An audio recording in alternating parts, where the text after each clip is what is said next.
Media, सच सबसे पहले सबसे तेज। और जो सच्चाई को आपसे छुपाने की कोशिश की है, उस सच्चाई को आपके सामने रखूंगा।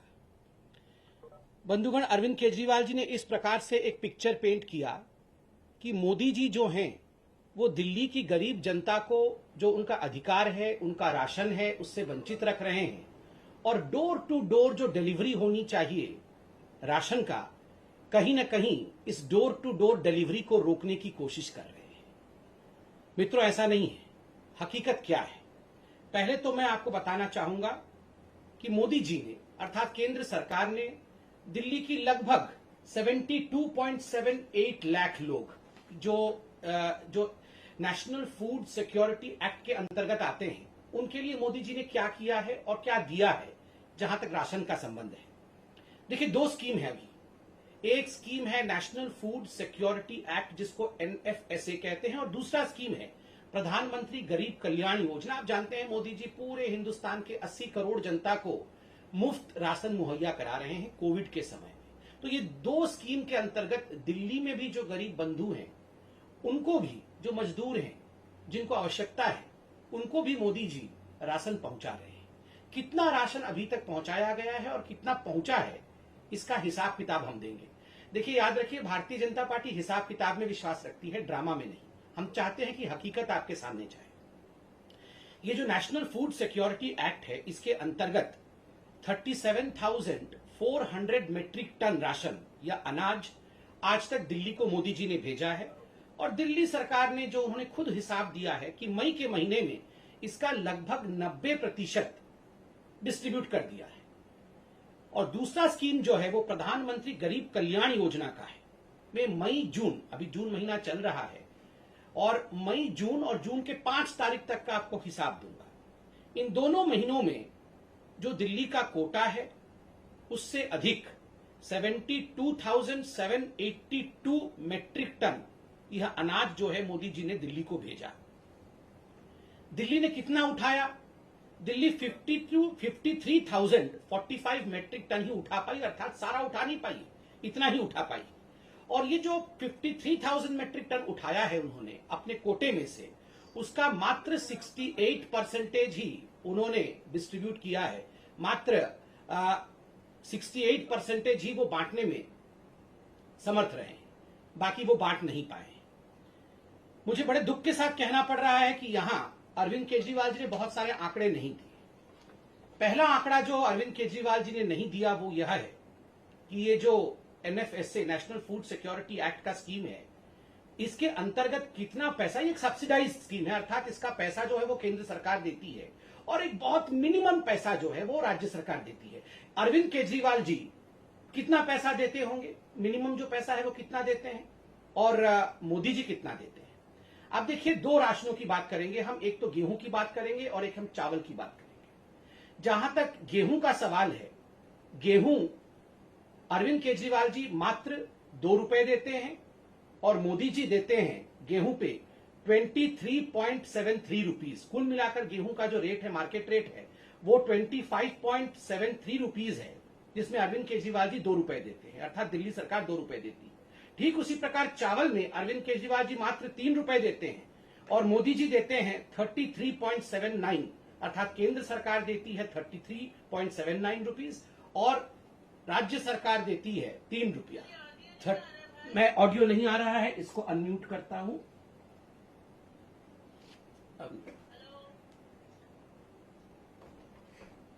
तो स्वाभाविक रूप से आप देखिए, जो अधिकांश रेट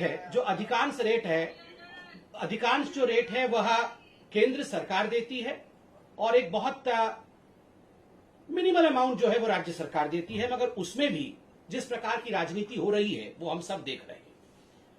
बंधुगण, ये जो नेशनल फूड सिक्योरिटी एक्ट है, यह एक राष्ट्रीय स्कीम है, यह एक नेशनल स्कीम है।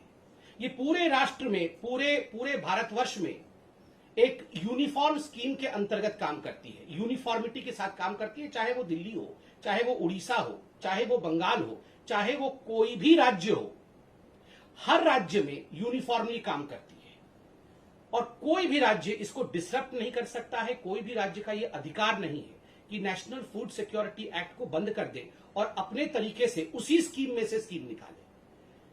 देखिए, अगर अरविंद केजरीवाल जी वाकई गरीबों के बीच में इसके अतिरिक्त कोई राशन बांटना चाहते हैं और वो चाहते हैं कि वो गरीबों का कल्याण करे, इसके ऊपर कल्याण करे, तो उसके लिए अरविंद केजरीवाल जी राशन प्रोक्योर कर सकते हैं। जो केंद्र सरकार देती है उसके अलावा भी राशन खरीद सकते हैं और नोटिफाइड रेट में खरीद सकते हैं।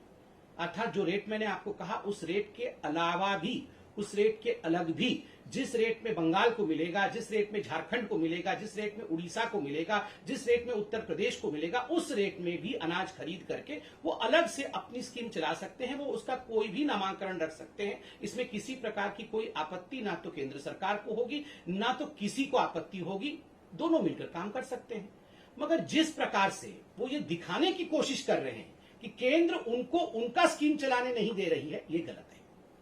दूसरा विषय है अरविंद केजरीवाल जी का ये जो स्कीम है, जो घर घर राशन वाला स्कीम है, उसमें एक जो बहुत महत्वपूर्ण बात है, उसको बड़ी चतुराई के साथ अरविंद केजरीवाल जी ने छुपा दिया।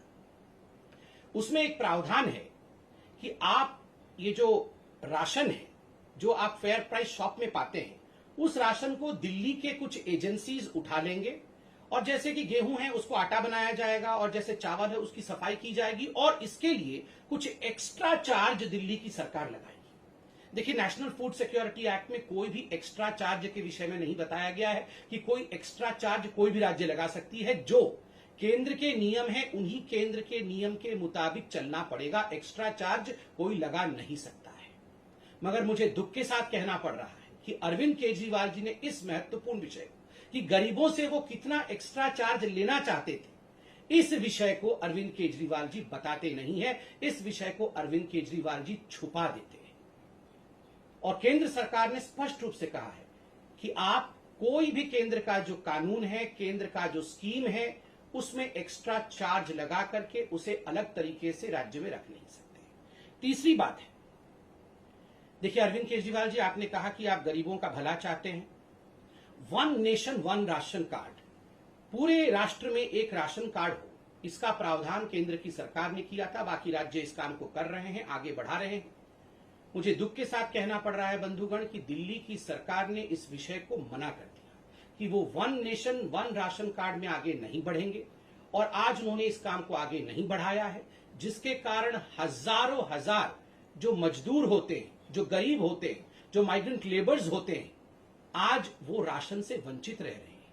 जबकि यह प्रावधान बिना किसी पैसा खर्च के दिल्ली सरकार आराम से कर सकती थी। केंद्र ने इसका सारा प्रायोजन किया हुआ था और केंद्र ने बार बार चेताया है केजरीवाल जी को कि केजरीवाल जी, आप one nation one ration card इसको फॉलो करिए, इसको आप बनाइए। देखिए, अरविंद केजरीवाल जी कह रहे हैं कि वो घर घर जाके राशन देंगे और डोर स्टेप डिलीवरी करेंगे। बंधुगण, ये डोर स्टेप डिलीवरी सही व्यक्ति को हो रहा है कि नहीं, गरीबों के पास ये राशन पहुंच रहा है कि नहीं, ये कैसे मालूम पड़ेगा? उनका कहना है कि हम बायोमेट्रिक सिस्टम के माध्यम से जान जाएंगे कि डोर टू डोर डिलीवरी हो रहा है कि नहीं। हम आपके अंगूठे ले लेंगे, हम आपका कोई ऐसा बायोमेट्रिक निशान लेंगे जिससे कि ये जो हिसाब है कि सही व्यक्तियों तक पहुंच रहा है कि नहीं, वो हिसाब हमारे पास आ जाएगा। मगर यहां केंद्र की सरकार ने अरविंद केजरीवाल जी को रिमाइंड भी किया है और मैं भी बताना चाहूंगा कि एक point of sale EPOS machine होती है। आपने देखा होगा, दुकान में आप जाते हैं तो कई बार उसमें कार्ड स्वाइप होता है, एक मशीन होती है जो इंटरनेट के माध्यम से कनेक्टेड होती है और उसमें जो भी डेटा जाता है वो डेटा सरकार के उच्च अधिकारियों तक, सरकार के कंट्रोल रूम तक पहुंच जाता है। 2018 के अप्रैल के महीने से अरविंद केजरीवाल जी ने दिल्ली के जो 2000 फेयर प्राइस शॉप है जहां ये राशन वितरित किए जाते हैं, उन्होंने ये जो POS मशीन है, EPOS मशीन है, जो इंटरनेट के माध्यम से काम करते हैं, उन्हें बंद करवा दिया था और सब कुछ एक हाथ की प्रक्रिया से, एक मैकेनिकल प्रक्रिया से आरंभ कराया था। तो आप बताइए, सही गरीब तक जा रहा है या नहीं, ये राशन उचित व्यक्ति तक जा रहा है या नहीं, ये कैसे मालूम पड़ेगा जब आपने POS मशीन ही बंद कर रखा है?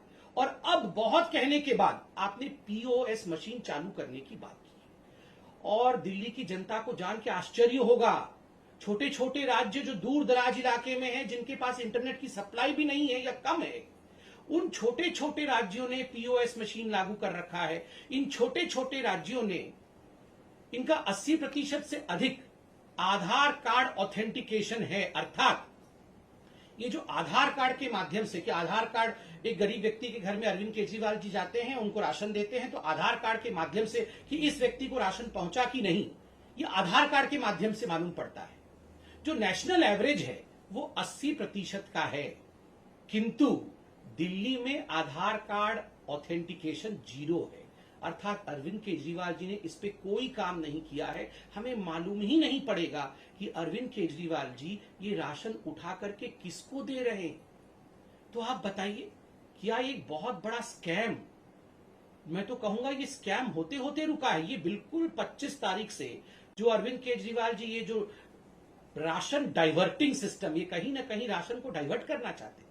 ये इतने बड़े स्कैम को करना चाहते थे कि आप देखिए, जिस व्यक्ति तक ये राशन पहुंचना चाहिए उस व्यक्ति तक ये राशन नहीं पहुंचेगा, और ये राशन न जाने किसके पास पहुंच जाता।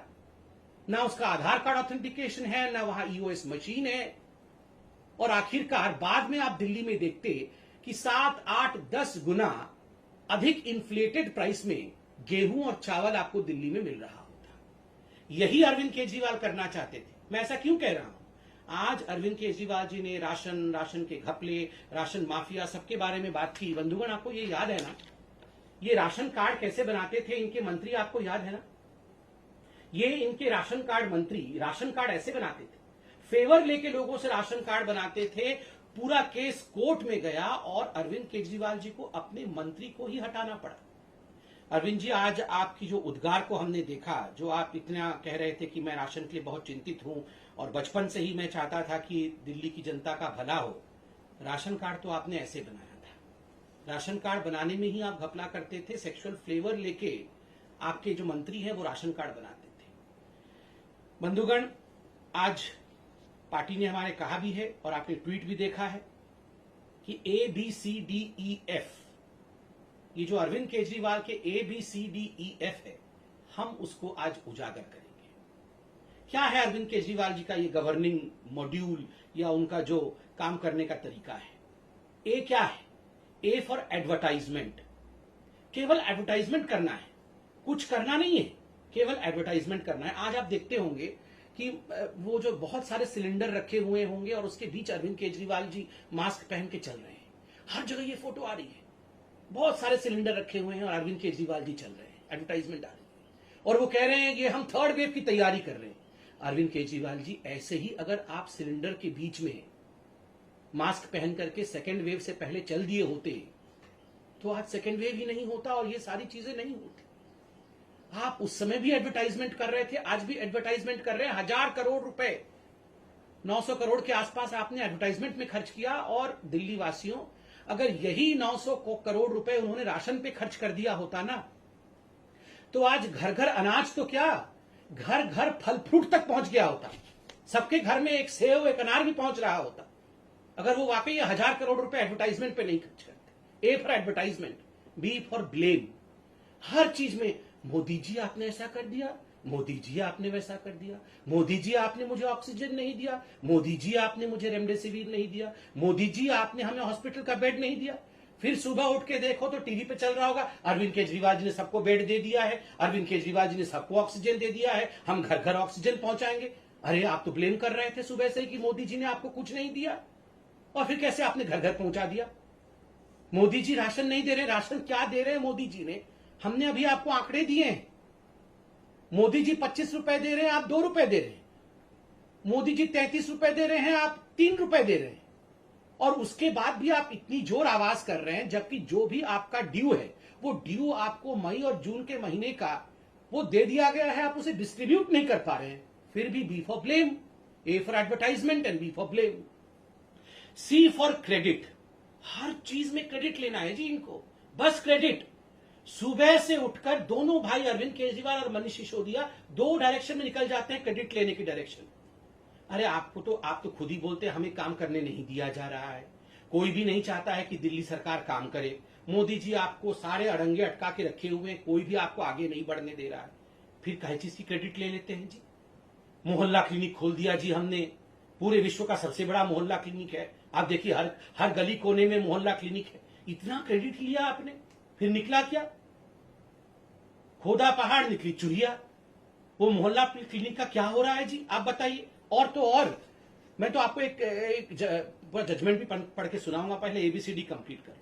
सी for credit, A for advertisement, B for blame, D drama. आज पता नहीं किस, मैं तो मोदी जी आप देखिए लड़ने का समय ही नहीं है जी। हम सबको मिलके काम करना चाहिए जी। हम किसी भी विषय में मैं राजनीति नहीं करता हूं। अरे अरविंद केजरीवाल जी, हर विषय में आप केवल राजनीति करते हैं। सुबह से शाम तक राजनीति, सर्जिकल स्ट्राइक हो तो राजनीति। 26 जनवरी के समय तो आप रजाई ओढ़ के लेटे हुए थे। आपको याद है ना राजपथ पे कैसे रजाई ओढ़ के लेटे हुए थे कि 26 जनवरी तक नहीं होने दूंगा। और आप बोल रहे हैं आप राजनीति नहीं करते हैं। हर चीज में राजनीति करते हैं। वैक्सीन में राजनीति, राशन में राजनीति, ऑक्सीजन में राजनीति, बेड में राजनीति, वेंटिलेटर में राजनीति, हर चीज में राजनीति करते हैं। और फिर ऐसा ड्रामा करते हैं कि मैं तो कुछ नहीं करता हूं जी, वो सारा कुछ मोदी जी मुझे नहीं करने दे रहे हैं। और E, A B C D, D तो हो गया। ई एक्सक्यूजेस, बहाने।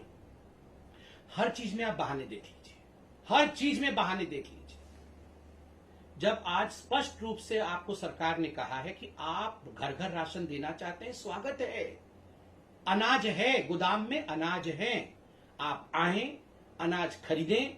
और जिस प्रकार भी मुख्यमंत्री घर घर योजना चलाना चाहते हैं, केजरीवाल जी घर घर योजना चलाना चाहते हैं, कौन रोक सकता है जी आपको? आप आइए, गोदाम से जो नोटिफाइड रेट है उसमें खरीदिए, खरीद के जाके घर घर बांटिए, कोई आपत्ति नहीं है। नहीं, जो मोदी जी दे रहे हैं उसी में अड़ंगा फंसाना है और फिर बाद में रोना भी है, एक्सक्यूज भी ढूंढना है कि देखो जी मोदी जी ने नहीं करने दिया। अपना सारा पैसा एडवर्टाइजमेंट पे खर्च कर देना है। और जो एक नेशनल यूनिफॉर्म स्कीम चल रहा है उसको कैसे नहीं होने देना है, ये आपने देखना। E for excuse. और जब A for advertisement, B for blame, C for credit, D for drama और ई फॉर एक्सक्यूज होगा तो स्वाभाविक है एफ फॉर फेल्योर। गवर्नमेंट का पूरा फेल्योर हो गया है। ना एक हॉस्पिटल बनाया, ना कोई इंफ्रास्ट्रक्चर बनाया, ना वेंटिलेटर प्रोक्योर किया, ना ऑक्सीजन प्लांट बनाए। कभी कहते हैं इस महीने में 44 ऑक्सीजन प्लांट बन जाएगा, उसके अगले दिन कहते हैं 84 बना देंगे जी। मतलब क्या मजाक बना के रखा हुआ है? बन तो एक भी नहीं रहा है। कभी 44 बना देंगे, कभी 64 बना देंगे, कभी 84 बना देंगे, फिर सुबह आके मोदी जी ने बनाने नहीं दिया। तो अरविंद केजरीवाल जी, ये A B C D E F के ड्रामा को बंद करिए। और मैं एक विषय भी आपके सामने केजरीवाल जी रखना चाहता हूं। आज आपने एक ऐसी बात कही जो आपको शायद नहीं कहना चाहिए था। देखिए केजरीवाल जी, आपने कहा कि ये जो दुकानदार है ये सुपर स्प्रेडर है। बिल्कुल नहीं है जी। ये दुकानदार हमारे रीढ़ की हड्डी हैं। दिल्ली में जितने भी दुकानदार हैं, मैं तो उनके पैर को छू के नमस्कार करता हूं जी। बीजेपी तो उनके पैर को छू के नमस्कार करती है। ये दुकानदार हमारे बच्चों को, हमें राशन देते हैं। कोरोना के समय बेचारे इतने दिन तक लॉकडाउन में रहे हैं, आप इनको कह रहे हैं कि ये सुपर स्प्रेडर है और ये हमारे बच्चों को मार डालेंगे। हमारे दुकानदार हमारे बच्चों को क्यों मार डालेंगे भला? आपने कहा कि माँ बाप दुकानों में आ जाएंगे और फिर माँ बाप को कोरोना हो जाएगा और फिर हमारे बच्चों को। आप डराते क्यों हैं लोगों को? क्यों डराते हैं? ये अनलॉक की प्रक्रिया तो आप अपने हिसाब से चला रहे हैं, ऑड इवन नंबर करके। फिर आपने ये स्टेटमेंट क्यों दिया कि ये दुकानदार जो है वो सुपर स्प्रेडर है? कोई दुकानदार सुपर स्प्रेडर नहीं है। वो अपना व्यवसाय कर रहा है, कानून को पालन करके कर रहा है, मास्क पहन के कर रहा है, डिस्टेंसिंग के साथ कर रहा है। और दुकानदारों को गाली मत दीजिए। जो लोग बॉर्डर में बैठे हुए हैं, जो लोग वहां पर धरना प्रदर्शन कर रहे हैं, पुतले फूक रहे हैं, वो सुपर स्प्रेडर नहीं है। ये बेचारे दुकानदार जो है ये सुपर स्प्रेडर बन गए। मुझे लगता है इस प्रकार की भाषा का प्रयोग अरविंद केजरीवाल जी को बिल्कुल नहीं करना चाहिए। और देखिए अरविंद केजरीवाल जी, आज तो मैं धन्यवाद देता हूं कि जिस प्रकार से केंद्र सरकार ने एक बहुत बड़े स्कैम को होने से रोक लिया, बहुत बड़े स्कैम को होने से रोक लिया। और वो स्कैम था कि आप ये सारा का सारा जो गोदाम से डाइवर्ट करने वाले थे अनाज गरीबों के नाम पर, और इसका स्कैम करने वाले थे, आज वो स्कैम होने से रुक गया है। मुझे लगता है ये दिल्ली की जनता के लिए बहुत राहत का विषय है। बहुत बहुत धन्यवाद। कैसे करें? उनका सवाल कैसे ले? अब उनको लिया है क्या? हुआ उसको ला, वो म्यूट ही था ना। आपको बोला था वो लगाने। आप लिया ये बोला, मैं उनसे सवाल पूछता हूँ।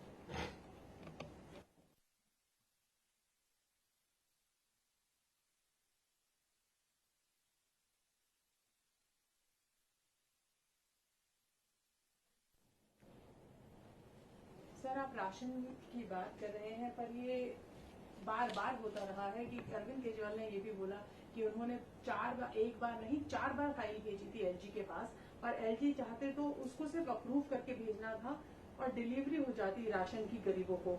सेंट्रल गवर्नमेंट बार बार इसमें अड़ंगा लाती है, काम नहीं करने देती। ये बार बार उनका हमेशा से वो एलिगेशंस लेवल करते रहे हैं, बट लोग जो है उनको आम भाषा समझ आती है। उन्हें समझ आता है कि दिल्ली गवर्नमेंट ने एक फाइल भेजी, एलजी ने उसे रिफ्यूज कर दिया, तो ये नहीं देना चाहते। टेक्निकलिटी इसमें हालांकि बहुत होती है, तो कैसे बीजेपी इंश्योर करेगी कि फैक्ट्स एकदम लोगों के सामने रखे, ताकि दूध का दूध और पानी का पानी हो। देखिए, अभी प्रेस कॉन्फ्रेंस करके बीजेपी ने पूरे फैक्ट्स को आप लोगों के सामने अर्थात देश के सामने रखा है कि किस प्रकार से एक नेशनल स्कीम है जो यूनिफॉर्मली पूरे देश पर लागू होता है। हाँ, अगर इस स्कीम को आप ट्वीक करना चाहते हैं तो इसको ट्वीक नहीं कर सकते हैं, इसमें बदलाव नहीं ला सकते। आप अपनी एक स्कीम, स्टेट की स्कीम चला सकते हैं, जिसके लिए आपको नोटिफाइड प्राइस में जो अन्न अनाज के गोदाम में अवेलेबल है उसे आपको खरीदना होगा। उसमें किसी प्रकार की ना परमिशन की आवश्यकता है और किसी प्रकार की ना अड़चन होने वाली है। मगर आप अगर ये कहेंगे कि जो एक यूनिफॉर्म स्कीम पूरे भारतवर्ष में चल रहा है, उस यूनिफॉर्म स्कीम के साथ आप छेड़छाड़ करेंगे और उस यूनिफॉर्म स्कीम में जहां चेक्स एंड बैलेंसेस और ट्रांसपेरेंसी नहीं है, आपके पास ना तो आधार की ऑथेंटिकेशन है, ना आपके पास पीओएस की मशीन है, और ना ही आप डिस्ट्रीब्यूशन सिस्टम में एक्स्ट्रा चार्ज क्या लगा रहे हैं ये बता सकते हैं, तो आप ये सब कैसे कर सकते हैं? और ये बिल्कुल एक बहुत वाजिब प्रश्न है जो केंद्र सरकार ने पूछा है। मुझे लगता है बिना उत्तर दिए अरविंद केजरीवाल जी को इस प्रकार से राजनीति नहीं करनी चाहिए। सर, एक सवाल मेरा है। अरविंद केजरीवाल ने कहा है वो थर्ड वेव के लिए तैयार है। सेंट्रल गवर्नमेंट को हमेशा इंटरवीन करना पड़ा है जब जब कोविड की सिचुएशन दिल्ली में खराब हुई है। आपको लगता है बीजेपी की तरफ से क्या ये तैयारी रहेगी कि आप भी सेंट्रल गवर्नमेंट को आप अप्रोच करें, पहले ही थर्ड वेव के लिए तैयार रहें? क्योंकि हमने हमेशा ये देखा है कि जब जब सिचुएशन खराब हुई है, दिल्ली सरकार हमेशा सेंटर की हेल्प उन्होंने सीख की है। आपको लगता है कि दिल्ली अब की बार थर्ड वेव के लिए सही में तैयार है और उन्हें सेंटर की हेल्प की जरूरत नहीं पड़ेगी? देखिए, जहां तक दिल्ली का सवाल है, आज मैंने अपने प्रेस कॉन्फ्रेंस में भी कहा, अगर दिल्ली की सरकार अभी कह रही है कि वो थर्ड वेव के लिए तैयार है, वो ऑक्सीजन प्लांट्स बना रही है, बेड्स बिछा रही है, वेंटिलेटर्स ला रही है, तो स्वाभाविक है सेकेंड वेव के लिए भी ये सब कुछ कर सकती थी, क्योंकि आज तो उन्हें कोई रोक नहीं रहा है। उसका अर्थ है उन्हें पहले भी कोई नहीं रोक रहा था। क्या कारण था कि सेकेंड वेव के लिए दिल्ली की सरकार तैयार नहीं थी, बावजूद इसके कि सेकेंड वेव की वार्निंग मोदी जी की सरकार ने उन्हें मार्च के महीने से पहले दे दिया था। 5-6 बार चिट्ठी लिख के केंद्र की सरकार ने अरविंद केजरीवाल जी की सरकार को चेताया था कि दूसरा वेव आएगा, उसके लिए आप तैयारी कर लीजिए। अगर यही तैयारी जो आज वो दावा कर रहे हैं कि थर्ड वेव के लिए वो कर रहे हैं, यही तैयारी वो सेकेंड वेव के लिए करते, तो जितने लोगों की मृत्यु हुई है दिल्ली में, जिसका सर्वाधिक केस फैटेलिटी रेट रहा है, आज ये लोग हमारे बीच में होते और इतने परिवार आज इतने दुख से नहीं गुजर रहे होते। कहीं ना कहीं अरविंद केजरीवाल आज भी एडवर्टाइजमेंट और दिखावा की राजनीति कर रहे हैं। सर, एक सवाल राहुल गांधी पे भी, उनका एक ट्वीट आया है, उन्होंने कहा है ब्लू टिक के लिए मोदी सरकार लड़ रही है और कोविड का टीका चाहिए तो आत्मनिर्भर बनो।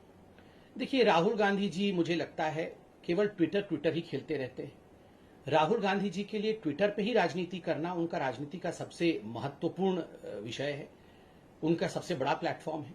हमें लगता है गरीबों के बीच राशन देकर, हमें लगता है जिस प्रकार से इतने बड़े वैक्सीनेशन ड्राइव को भारत की सरकार ने चलाया है, वो अपने आप में एक बहुत ही प्रशंसनीय कदम है।